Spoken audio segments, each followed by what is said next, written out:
Hello everyone, आप सभी का स्वागत। अपना टॉपिक जो चल रहा था वो था इकोनॉमिक बॉटनी। उसमें दो टॉपिक हो चुके हैं, मेडिसिनल प्लांट पढ़ा दिए हैं और स्पेसीज और स्पाइसेस और कॉन्डिमेंट्स मसाले। इसमें जो बहुत सारे ऐसे आर्थिक दृष्टि से जो यूजफुल पादप हैं वो हैं, लेकिन एग्जाम की दृष्टि से जहाँ से क्वेश्चन पूछे जाते हैं वो तो आपके मेडिसिनल प्लांट, स्पाइसेस और टिम्बर प्लांट कास्ट किन से प्राप्त होती है। इसके अलावा प्लांट फाइबर्स यानी कि कौन से ऐसे पादप हैं जिनसे रेशे प्राप्त होते हैं जो हमारे लिए यूजफुल होते हैं, और ऑयल प्लांट्स हैं, और इसके अलावा जो रह गए वो कुछ है गम्स या फिर फाइबर और रबर प्लांट। इसके बारे में हम अध्ययन करेंगे। अपना जो आज का टॉपिक है वो है प्लांट फाइबर यानी कि कॉटन, सन, हेम्प और जूट। जो रेशे होते हैं वो क्या करते हैं, आर्थिक दृष्टि से उपयोगी तो है लेकिन एक रॉ मटेरियल के रूप में पादप से प्राप्त किए जाते हैं और बाद में हमारी जितनी भी आबादी है उसके लिए प्रोवाइड किए जाते हैं। रेशे आपको पता है दो प्रकार के होते हैं। नेचुरल रूप से जो प्रेजेंट रेशे है वो प्राकृतिक रूप से जैसे प्लांट से प्राप्त हुए हैं, और आर्टिफिशियल रेशे वो इसलिए हैं कि इतनी बड़ी आबादी को जितने भी रेशे नेचुरल रूप से प्रेजेंट है उनकी मतलब आपूर्ति नहीं हो सकती, इसलिए रेयन है, नाइलॉन है, डेक्रोन है, इस प्रकार के जो संश्लेषित रेशे हैं या फिर कृत्रिम रेशे हैं जो उद्योगों में बनाए जाते हैं। लगातार मानव सभ्यता या फिर मानव के विकास में खाद्य आपूर्ति के बाद इनका भी प्रचलन बढ़ा है, यानी कि इनको भी पादपों से कलेक्ट किया जा रहा है। तो फर्स्ट ऑफ ऑल बच्चों, मैंने ये बताया आपको कि इनके बॉटनिकल नेम है वो मोस्ट इंपॉर्टेंट है, और इसमें ही इंपॉर्टेंट ये है कि 2 या 3 जो आर्थिक दृष्टि से जो यूजफुल प्लांट है और जिनका आर्थिक महत्व क्या है, इनमें से क्वेश्चन आएंगे। जैसे मेडिसिनल प्लांट है उनके बारे में हमने पढ़ा था कि उनमें कौन सा पादप का भाग है जो यूज होता है मेडिसिन निर्माण में।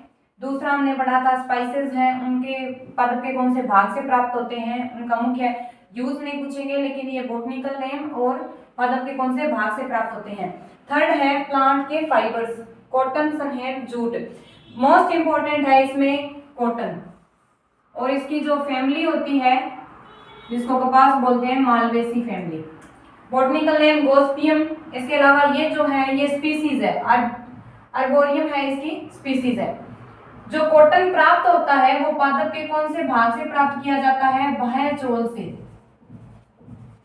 जो अपरिपक्व कपास का आपने देखा होगा खेतों में, कपास का जो अपरिपक्व जो फल होता है उसको बोल कहते हैं, उससे कपास प्राप्त नहीं होता। उसके खिलने के बाद बाह्य चोल यानी बीज के चारों ओर जो आवरण बना होता है उससे विभिन्न प्रोसेस द्वारा मिल्स में या उससे पहले रॉ मटेरियल है बीज चोल से अलग किया जाता है, उसका प्रोसेस हम पढ़ेंगे। जिस प्रकार स्ट्रिपिंग है, ये रेशे जूट वगैरह है, पटसन, जूट, सन, हेम्प है, तो स्ट्रिपिंग और स्ट्रिपिंग मेथड के द्वारा इनको अलग किया जाता है पादप के जाइलम फ्लोएम से। जाइलम तो उसका सामान्य ऊतक है, फ्लोएम है वो मुख्य खाद्य पदार्थ है, और फ्लोएम से रेशे प्राप्त किए जाते हैं। द्वितीयक वर्ती जब होती है, दृढ़ोत्तक ऊतक होता है, उससे विभिन्न प्रोसेस द्वारा रेशे प्राप्त किए जाते हैं। जो कॉटन है यानी कि कपास है, उसके बीज चोल यानी बीज के चारों ओर जो रेशा प्रेजेंट होता है उसको निकाल लिया जाता है। रेशे इसमें 2 प्रकार के होते हैं, एक तो होता है लिंट, मतलब इसके जो रेशा होता है उसको बोलते हैं लिंट, और एक होता है फज। जो मुख्य रेशा होता है यानी कि इंपॉर्टेंट इसका जो रेशा है सबसे ज्यादा महत्वपूर्ण वो है लिंट, क्योंकि फज जो होता है वो आर्थिक दृष्टि से उपयोगी भी नहीं है, और दोनों को अलग तो इसी मेथड से किया जाता है। जो इसकी मेथड होती है ओटना है, विनिंग है, या फिर एक 6 प्रोसेस होती है इसकी रेशों को अलग करने के लिए, लेकिन फर्ज आर्थिक दृष्टि से कम महत्व के होते हैं। लिंट जो रेशा होता है वो लंबाई में भी ज्यादा होता है, और इसको पादप के फर्स्ट ऑफ ऑल जिसको रुई बोलते हैं, इसको पादप के यानी बीजावरण से कलेक्ट किया जाता है। अब इसमें जो दोहरा कपास है उसका जो बीज है या फिर रेशे है उनका आपको पता है कि आर्थिक दृष्टि से उपयोग क्या होगा, बैग्स है, कैनवास बनाने के लिए है, सूती वस्त्र उद्योग में रॉ मटेरियल के रूप में मिलों तक पहुंचाया जाता है, फिर कपड़ा बनाया जाता है। अब बीज की बात आती है, बीज से बिनोला खाद वगैरह प्राप्त की जाती है, कुछ तेल प्राप्त किए जाते हैं, यानी कि आप यूजफुल आप देख सकते हो कि कहाँ यूजफुल होते हैं यानी इकोनॉमिकल दृष्टि से। उसके बाद है सन हेम्प। इसको बोलते हैं सन। कॉर्टिलेरिया जुन्सिया, इसका बॉटनिकल नेम है, बहुत बार पूछा जाता है, आप याद कर लीजिएगा। जो कॉर्टिलेरिया जुन्सिया यानी कि सन है वो पादप के स्तंभ से प्राप्त किए जाते हैं। स्तंभ क्योंकि जो तना होगा वही उसका क्या होगा, रेशे प्राप्त करने वाला भाग होगा, वहां से रेशे क्या है इस मेथड के द्वारा प्राप्त किए जाते हैं, पेड़ों को काट कर। ठीक है, इन मेथड के द्वारा भिगोया जाता है कुछ हफ्तों तक, कुछ दिनों तक, उसके बाद में स्ट्रिपिंग मेथड के द्वारा उसको छील लिया जाता है, पील्ड ऑफ किया जाता है, छील के रेशे प्राप्त किए जाते हैं।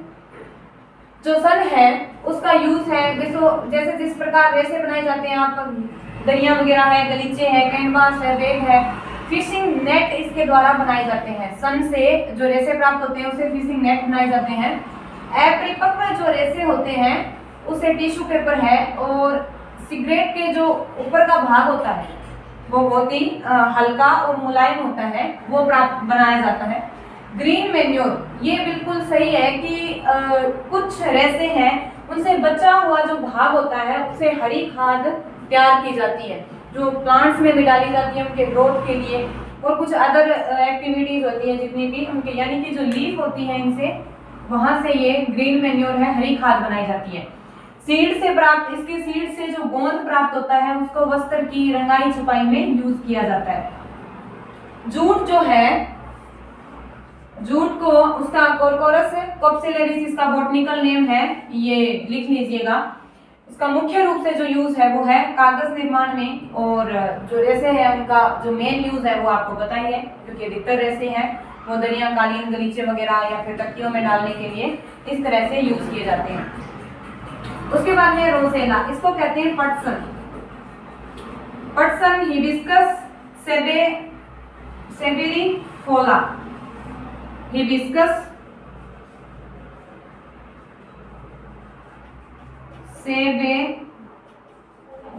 सेबेरिफा पटसन है, उसका इन दोनों की दृष्टि से यानी सन और जूट की दृष्टि से कम महत्व होता है। हिबिस्कस सेडिफोरफा पटसन, यानी पटसन का जो महत्व है वो जूट और सन से कम है, और इसमें से ही जो जूट है उससे ज्यादा रेशे तैयार किए जाते हैं सन की अपेक्षा, क्योंकि इसके जूट से जो कोरकोरस जो कोप्सिलरिस है उससे प्राप्त जो रेशे हैं वो ज्यादा कठोर होते हैं और मजबूत होते हैं। यही पादप के स्तंभ भाग से फ्लोएम जो रेशे होते हैं, आप ध्यान रखिएगा, हो सकता है कि एग्जाम में ब्रैकेट में फ्लोएम रेशे भी दिए हो स्तंभ के साथ, क्योंकि फ्लोएम रेशे का ही यूज किया जाता है। अब बच्चों इसमें क्या है कि रेशे पादप से प्राप्त करने की जो विधि है वो क्या है, पूछी तो नहीं, लेकिन इकोनॉमिकल बॉटनी आपका टॉपिक दिया हुआ है ना, उसमें हो सकता है कहीं से भी क्वेश्चन पूछे जा सकते हैं, क्योंकि एक कंप्लीट आपको सिलेबस में एक लाइन लिखी है इकोनॉमिकल बॉटनी, लेकिन मैंने आपको एग्जाम के पर्सपेक्टिव से जो टॉपिक या फिर जो बॉटनिकल नेम या फिर जो इकोनॉमिक बॉटनी ज्यादा प्लांट यूजफुल आते हैं या जहाँ से क्वेश्चन बनते हैं वो आपको करवा दिए, इतने आप कर सकते हो, काफी है। जो कॉटन है, कॉटन का मतलब बीज से रेशों को जो पृथक करने की विधि है उसके स्टेप होते हैं। जो पहला स्टेप है वो होता है ओटना। इससे क्या किया जाता है, बीज चोल से यानी बीज के आवरण से, यानी बीज के चारों ओर रेशा लिपटा हुआ है, उस बीज के आवरण से ओटने के प्रक्रिया द्वारा रेशों को अलग किया जाता है। उसके बाद है लेपिंग, मतलब इसको क्या कहते हैं, बॉलिंग, मतलब बॉलिंग का निर्माण। उन रेशों को दूसरी जगह यानी मिलों में एक कच्चे मटेरियल के रूप में भेजा जाता है, बॉल्स बनाकर। मिलों में कच्चे मटेरियल के रूप में बॉल्स बनाकर भेजा जाता है। उसके बाद है चुनना यानी कि पिकिंग। इसमें से कुछ खराब जो रेशा होता है उसको निकाल दिया जाता है, खराब रेशे को निकाल दिया जाता है। और फोर्थ जो है वो है लेपिंग।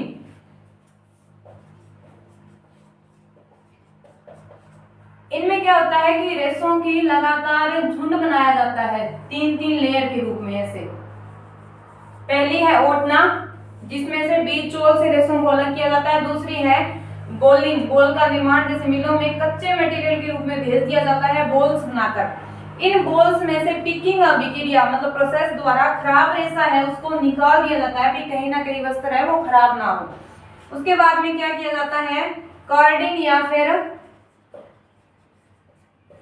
ड्रेविंग, इसमें से रेशों को लगातार घिसा जाता है।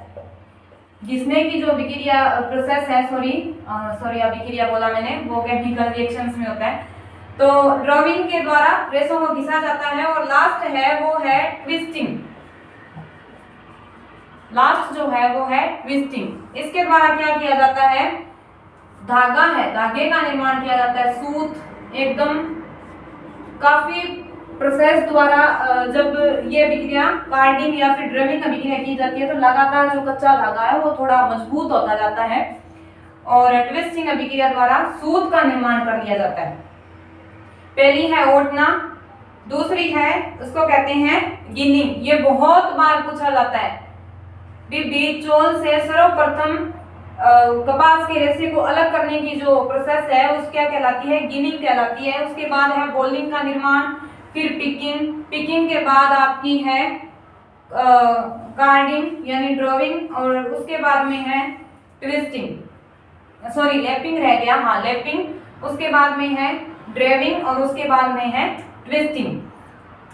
ये हो गया कॉटन प्राप्त करने की जो प्रोसेस है वो किस प्रकार होगी। दूसरा है जो जूट सन और पटसन है वो पादप से यानी उसके स्तंभ से। अब जो स्टेम होता है वो तो बहुत ही दृढ़ होता है ना, कठोर होता है।